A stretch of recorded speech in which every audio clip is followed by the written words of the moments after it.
Avengers Endgame, the culmination of the last 11 years of the Marvel Cinematic Universe, is out in the wild, able to be consumed with our eyeballs. We're in the Endgame now. And judging by the box office numbers so far, you've probably seen it, statistically speaking, that is. So let's chat about it, shall we? We'll be going through the entire film here, so spoilers ahead. Think of this as an addendum of sorts to the MCU recap vid that we put out before the movie was released. We'll summarize it here and add in some commentary where appropriate. So let's get started.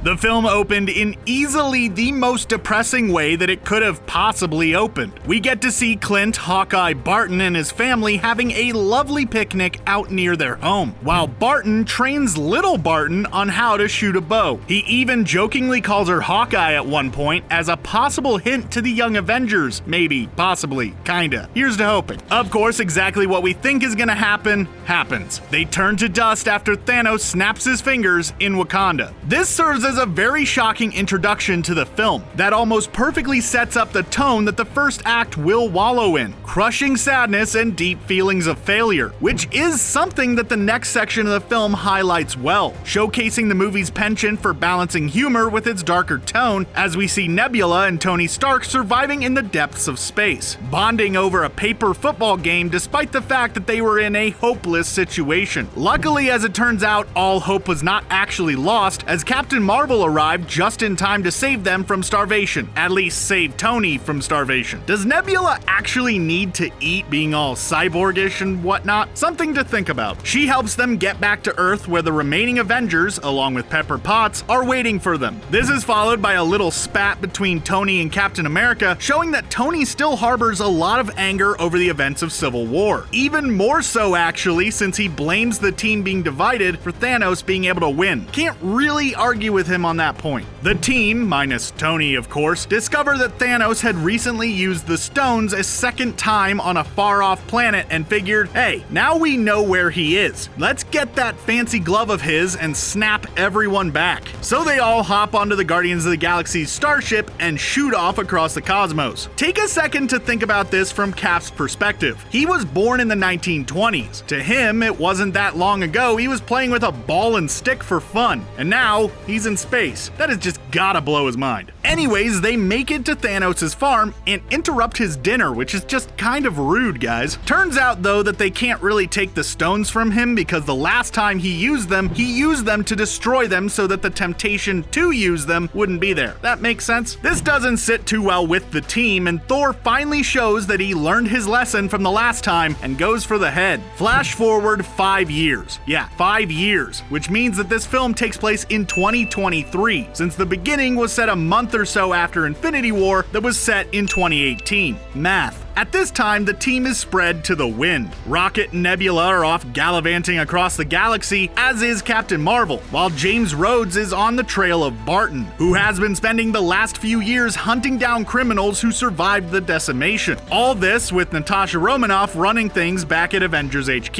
Oh yeah, and Cap is off running a survivors support group. Meanwhile, across the country in a storage unit, a rat manages to trigger the control panel in the brown van containing Hank Pym's quantum tunnel thingy, freeing Scott Lang from the quantum realm, where he had been trapped for the past 5 years. Hello?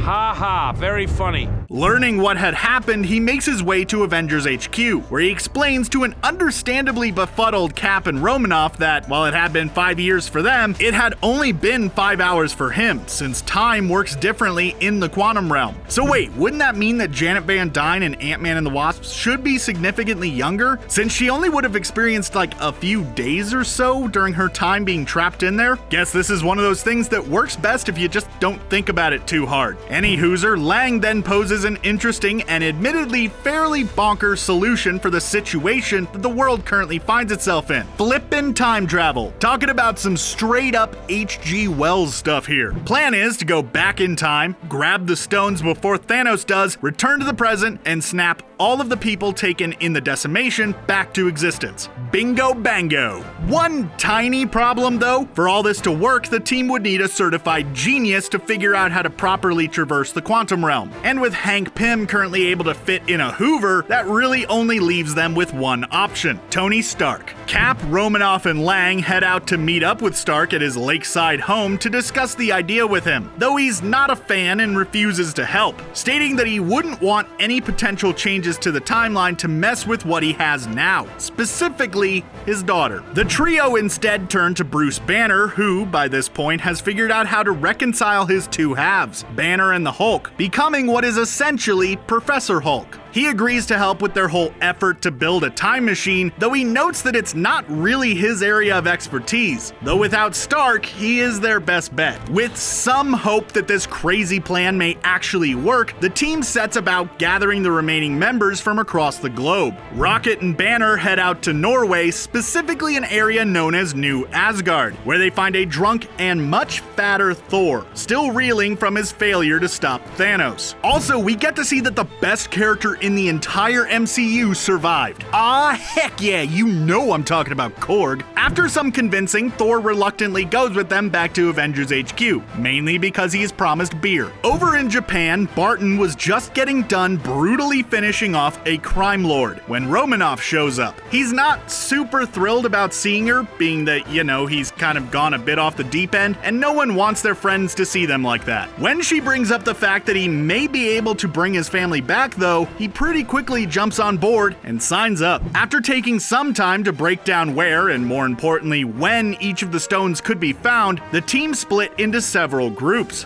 Banner, Cap, Lang, and Stark are sent back to New York, circa 2012. For those of you paying attention, that's the first Avengers film, since it was determined that, at that time, there were 3 stones in the city at once. Banner goes to the Sanctum Sanctorum and finds the Ancient One, who's holding on to the Time Stone. The two talk for quite a while, with the Ancient One explaining that if she gives up the stone now, it will doom her timeline, since time travel in the MCU works kind of like what we see in Back to the Future Part 2, with changes in the past not affecting your present, but instead causing an alternate timeline to be created. So Banner promises to return the stones to their right time when they're done with them, and the Ancient One relents, giving him the Time Stone. Across town, Stark and Lang are attempting to get the Tesseract from 2012 Stark, which doesn't go super well, as a mishap involving 2012 Hulk causes Loki to get free and take the Tesseract himself. Meanwhile, Cap manages to snag Loki's staff from some S.H.I.E.L.D. agents by pretending to be affiliated with Hydra, and he nearly gets away with it scot-free until he runs into his past self, who thinks he is an escaped Loki. The two brawl. In 2023, Cap emerges victorious. So with only 2 stones down, things aren't looking so great. But Stark and Cap devise a plan to go back even further in time to the 70s to grab the Tesseract from S.H.I.E.L.D. This works as the two would also be able to grab extra Pym particles, which they need to return to the present. In the 70s, things go relatively smoothly, with the only major hiccup being Stark running into his father, though this allows Stark to get a little bit of closure in regards to his relationship with Howard Stark, something that has played a rather major role in terms of his character arc throughout the entire franchise. He has had some pretty serious father issues. Thor and Rocket went back to Asgard circa 2013 and managed to snag the Aether from Jane Foster, and Thor also got a sweet moment with his mother, who would actually go on to die later that day. Bit of a bummer there, but as I said, pretty touching moment. Also, Thor grabs Mjolnir because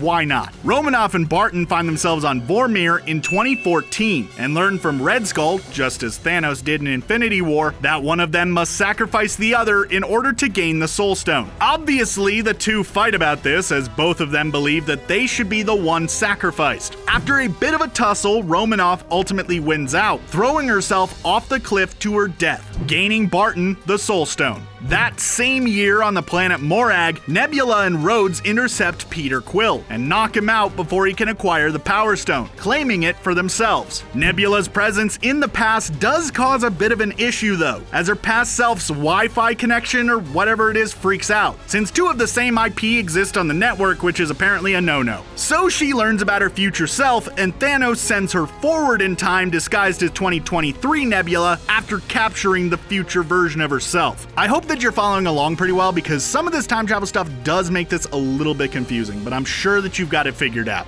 With all the Infinity Stones now back to the present day, Banner uses them to return everybody previously snapped away back into existence, including some cute little birdies that Lang marvels at, proving that it was in fact all living creatures and not just people. Humans, fish, dogs, cats, birds, all of them got hit. The celebration here is a bit short-lived, however, as 2014 Nebula uses the time machine to bring forward in time Thanos and his army. Destiny arrives all the same, and now it's here. Who rather quickly devastates the entire Avengers HQ. 2014 Gamora frees 2023 Nebula, and the two confront 2014 Nebula, who had just gained possession of the fancy Iron Infinity Gauntlet from Barton, who had rescued it after the HQ caved in. 2014 Nebula nearly shoots 2014 Gamora, but 2023 Nebula shoots her first. Man, all of this stuff is really getting confusing, but hopefully you're following along. There's not really a lot that I can do here to make it more clear. The main Avengers trio head out to face off against Thanos, and they do alright, I guess, though things take a pretty bad turn fairly quickly. Stark gets knocked out, Thor almost gets stabbed, and Cap's shield gets cracked and shattered, but not before Cap picks up Mjolnir, finally paying off the small moment from Age of Ultron where Cap managed to shift the hammer of Thor just a little bit. It was in fact a very awesome moment, but not nearly as awesome as what comes next. Portals open up behind Cap, bringing with them all of the restored heroes. And I really mean all of them.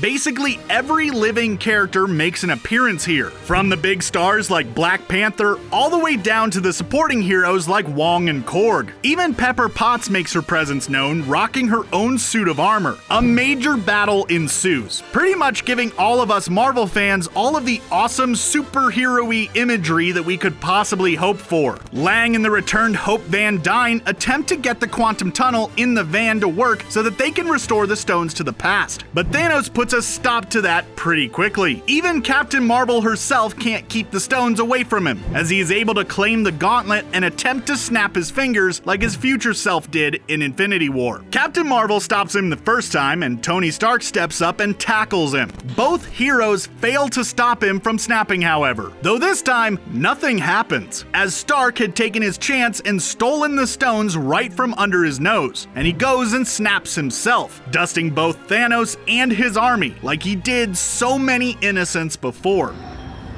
This exacts a heavy toll on Stark, however, who is killed by the overwhelming power of the stones, as Rhodes, Spider-Man, and Potts watch on solemnly. They won the day, bringing an end to the Infinity Saga, but at the cost of the original MCU hero. Iron Man was gone, bringing a satisfying end to the character's arc, going from the selfish playboy to the one who would risk everything to do what was right. At his funeral along the shore of his lakeside home, all of the remaining heroes of the MCU stood in reverence of their fallen comrade. Even Iron Man 3's Harley Keener was there, in a nice little nod to the often maligned entry in the MCU. We also see Thor passing off the throne of New Asgard to Valkyrie, stating that it was time for him to try to live his life as he wants, not as he thinks is best for others. He then is seen on the Guardians' ship, where it seems he will be staying for a while, joining the team proper, where he will probably be helping them in their search for the 2014 version of Gamora, who went missing after the battle at Avengers HQ. So basically, the Avengers are once again spread out and doing their own things, but the team's job was not over yet, as the stones still had to be returned to their proper place in time. Cap is chosen for this task and sent back in time with the stones and Mjolnir. Though it is said by Hulk that Cap would return in mere moments, he doesn't.